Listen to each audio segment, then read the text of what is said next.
there has been a lot of this conversation about voting, right? Voter access for Voter sure. access. Do Huge, you huge think, part of the I conversation. mean, this is going to be a massive part of this election.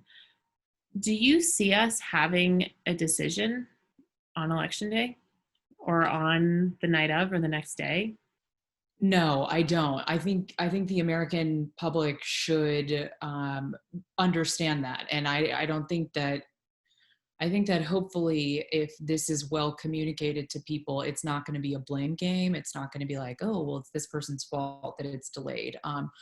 We interviewed yesterday, actually, I interviewed him, Mark Elias, who is a Democratic, very Democratic leaning. Mm-hmm. So I'll put that out there.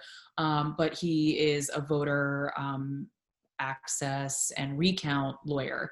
And he was sort of making the point that a lot of these ballot measures in states are making it harder for people to vote, but it's harder for people to vote in a lot of different ways. So he has all of these lawsuits all over the country, and a lot of this has to do with the postal service too, which he was talking about. And he basically said, he said, look, the postal service can handle this.